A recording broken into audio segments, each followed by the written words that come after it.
వల్ల ఎవరికి అయితే ఫార్మర్స్కి అవుతుందా రైతులు చెప్పాలి కదా. మళ్ళీ మన ప్రభుత్వము ఒక జిల్లాలో డ్రోన్ అప్పుగా ప్రకటించి ఆ జిల్లా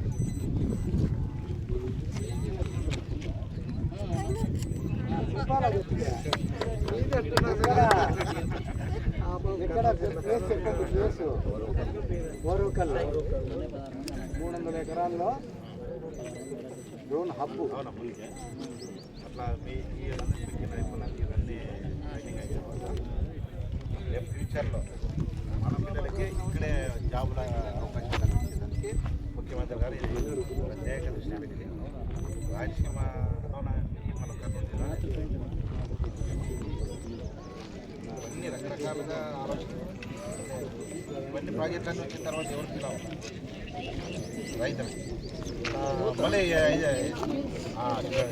పొద్దున వాళ్ళకి జాబులు మీరు చదువుకున్న తర్వాత జాబులు మన రాష్ట్రంలోనే ఇతర దేశాల రాష్ట్రాలకి ఇతర దేశాలకు కూడా మన రాష్ట్రంలోనే ఉద్యోగాల అవకాశాలు. లోకేష్ గారు చెప్తుంటారు కదా 1,00,000 ఉద్యోగాలు 20 లక్షలు ఉద్యోగాలు. ఇది ఒక ప్రాజెక్ట్. మనకి రకరకాలుగా ప్రాజెక్టులు వస్తాయి. బ్యాటరీ కార్స్ అయితేనేమి అట్లా ఎన్నో రకాలుగా ఈ 5 ఏళ్ళలో ఏమైతే ఉందో ఈ 5 ఏళ్ళు అన్నీ మన స్టేట్కి అన్ని ప్రాజెక్టులు వస్తున్నాయి. ఈరోజు ఏమన్నా చెప్తావా? గూగుల్ డేటా అనేది కూడా మీరు విన్నారు కదా. గూగుల్ డేటా కూడా ఎక్కడ వస్తుంది మనకి వైజాగ్ ఆ ప్రాంతంలో పెద్ద దాదాపుగా 1,00,000 కోట్లు అవన్నీ ఎవరి కోసమో మనం చదువుకున్న పిల్లలకి మన స్టేట్లోనే మీరు అందరూ జాబులు కలిగిస్తారు.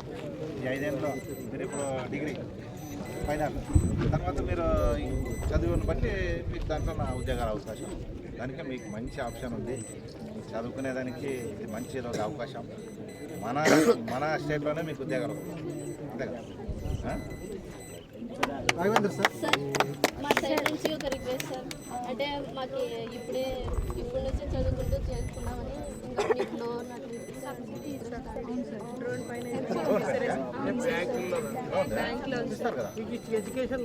కంపెనీలో పోటీ పడి మీద వచ్చినారు పోటీ ఇస్తామని చూపిస్తాం. సర్టిఫికేట్స్ ఇస్తారు కదా, దానిపైన లోన్స్ ఇస్తారు. పర్సనల్ కలుస్తారంట సార్, అదే సబ్సిడీకి ఏమన్నా స్టేట్తో గవర్నమెంట్తో మాట్లాడాలి ఎమ్మెల్యే గారితో. ఇవన్నీ అయిన తర్వాత ఈ కొన్ని కాంపిటీషన్లో వచ్చినాయి, అన్ని ఏజెన్సీలు వచ్చినాయి.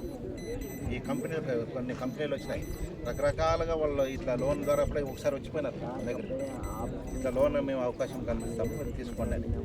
అదే మళ్ళీ స్టాప్ అయ్యి అచ్చెన్నాయుడు గారు దాన్ని ఓపెన్ చేసి ఫస్ట్లో అంటే రైతుల కోసం ఇట్లా లోన్స్ ఇస్తాము అంటే ఆ కంపెనీలోనే తీసుకుంటే ఆ కంపెనీ వాళ్ళు సబ్సిడీ కింద ఇప్పుడేమో మా ఒకటి తల్లి, ఈ పొద్దు పిల్లల భవిష్యత్తు, మీ భవిష్యత్తు, రాష్ట్ర భవిష్యత్తు.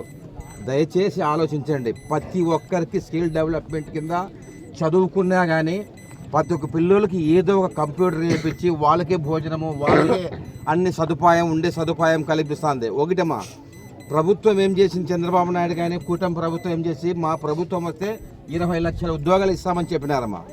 20 లక్షల ఉద్యోగాలు రమ్మంటే అందరూ గవర్నమెంట్ ఉద్యోగాలు జరుగుతుంది. కాబట్టి ఫస్ట్ పెట్టుబడులు మనకి రావాలా. పెట్టుబడులు రావాలంటే వాళ్ళు ఊరికి రారు కదమ్మా, వాళ్ళు ఒక నమ్మకాన్ని కలిగించాలనుకున్నప్పుడు ఏం చేస్తుంది ప్రభుత్వము, వాళ్ళకి భూములు తక్కువ రేటుకి ఇస్తున్నారు, కరెంటు తక్కువ రేటుకి ఇస్తామంటున్నారు, నీళ్లు ఇస్తామంటున్నారు. దాంట్లో భాగంగానే ఈ పొద్దు ఇండియాలో ఉండే 28 రాష్ట్రాల్లో కంటే ఆంధ్రప్రదేశ్లోనే 25% పెట్టుబడులు వచ్చినాయమ్మా. ఇప్పుడు అన్ని రాష్ట్రాల కంటే మనకు వచ్చినాయి తల్లి. నేను ఇంకోటి ఏం చెప్తామంటే, ఆయన అభిలాష ఒకటే, ప్రభుత్వం మన ప్రజలకి మనం స్టూడెంట్కి మాట ఇచ్చినాము కాబట్టి. ఇంకోటి దయచేసి ఆయన ఆలోచన అంటే పని చేయాలి. ప్రతి ఒక్కరు నాయకులు కానీ మీరు కానీ ఉద్యోగస్తులు కానీ మేము కానీ అందరూ కష్టపడితేనే రాష్ట్రం ముందుకు వెళ్తుంది. దాంట్లో కొంచెము ఓపిక సహనము మనం ఉంటే మన రాష్ట్రానికి మంచి భవిష్యత్తు ఉందమ్మా. ఈ పొద్దు అన్ని రాష్ట్రాల కంటే మన రాష్ట్రంలోనే గూగుల్ కానీ క్వాంటమ్, మొన్ననే విజయవాడలో మంచి యూనివర్సిటీ వస్తున్నాయి. SRM కానీ తిట్టిగా మన అన్ని రకరకాల మంచి మంచి యూనివర్సిటీస్ ఎందుకోసమంటే పిల్లలకి మంచి భవిష్యత్తు వల్ల మనకి ముఖ్యంగా ఏమంటే ఆదాయ వనరులు లేవు. ఆదాయ వనరులు కావాలంటే మనకి ఇండస్ట్రీస్ రావాలా. ఇండస్ట్రీస్ వస్తే కొన్ని వేల మందికి ఉపాధి దొరుకుతుంది. దాంతోపాటు ఇన్కమ్ సోర్సెస్ పెరుగుతాయి. ఇన్కమ్ సోర్సెస్ పెరిగితే 10 మందికి ఏదైనా చేయగలదు. కాబట్టి దయచేసి మీరు కానీ మీ తల్లిదండ్రులు కానీ ఇలాంటి ప్రభుత్వాన్ని మనం ప్రోత్సహించాలా. కష్టపడే వాళ్ళు కష్టపడుతున్నారు, మీరు కష్టపడాలా. కాబట్టి ఇప్పుడు ఎమ్మెల్యే గారు కానీ ఏ చిన్న విషయమైనా కానీ మొన్న మీ కాలేజీకి వచ్చినారమ్మా. మన సార్ ఏం చేసినారు, సార్ మా పిల్లోళ్ళు అంత పల్లెటూరు నుంచి వస్తున్నారు సార్, వాళ్ళు చదువుకు ఇంకోటి పొద్దున్నే వాళ్ళు మధ్యాహ్నం భోజనం చేసుకునే ఇబ్బంది అవుతుంది, వాళ్ళు వెనక్కి పోతున్నారు అంటేనే వెంటనే ఎమ్మెల్యే గారు స్పందించినారమ్మా. సొంత ఖర్చులతో చేస్తున్నారు తల్లి. దయచేసి ఏమంటారంటే ఎమ్మెల్యే గారు కానీ ప్రభుత్వం కానీ మీకోసం చేసేటప్పుడు మీరు ఆలోచించండి, ఇది మంచిదా చెడ్డదా. దాంతోపాటు మీ తల్లిదండ్రులు చెప్పండి, ఇలాంటి ప్రభుత్వాలు ఉంటే మన భవిష్యత్తు బాగుంటుంది, మన రాష్ట్రం బాగుంటుంది. ఈ విషయంలో మనకి మీరు అందరూ బాగా తెలుసుకోవాలమ్మా. అదే పనికి ఇప్పుడు ఎమ్మెల్యే గారు లేకున్నానికి అన్న పంపించినాడు మన నారాయణ స్వామి అని. కాబట్టి కష్టపడే మనస్తత్వం ఉండాలా, అందరూ కలిసికట్టుగా పనిచేయాలా, రాష్ట్రం అభివృద్ధి చెందాలా, అందరూ బాగుంటే మనం బాగుంటాం తల్లి. సూపర్. ఇవన్నీ ఓవరాల్గా చూస్తుంటే ఎడ్యుకేషన్ ఇంపార్టెంట్. ఎడ్యుకేషన్ ఉంటేనే మనకి ఇవన్నీ అవకాశాలు వస్తామనేది అంతే. మీరు ఇప్పుడు ఏమైతే ఉన్నారో ఇప్పుడు డిగ్రీలో ఉన్నప్పుడు దీన్ని పట్టుదలతో మీరు సక్సెస్ అయినారంటే ఫ్యూచర్లో ప్రతి ఇంటికి ఒక జాబ్ వస్తుంది. ప్రతి ఇంటికి ఒక జాబ్ ఇవ్వాలనే ఇప్పుడు ప్రభుత్వం నారా లోకేష్ గారు ఆయన పూర్తిగా ప్రాజెక్ట్ పని కొడుతున్నారు. ఏమో పక్కన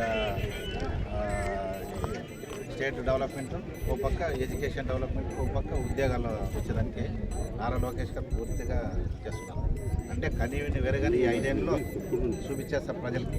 ఏమ్మా మంచి అవకాశాలు. అప్పుడు చదువుకున్న వాళ్ళందరూ వేల లక్షల మంది ఉన్నారు చదువుకున్న వాళ్ళు, ఏం చేస్తారు ఉద్యోగాలు లేదు. ఇప్పుడు మీకు మంచి అవకాశం వచ్చింది.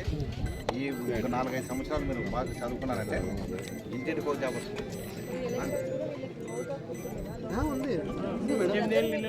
చెప్పాలా అప్పుడు అడదాము ఓటు వచ్చినప్పుడు. లోకేష్ ఒక పక్క, చంద్రబాబు పక్క, తలా ఒక దేశాలు తింటున్నారు తల్లి. ఎందుకోసం పెట్టుబడి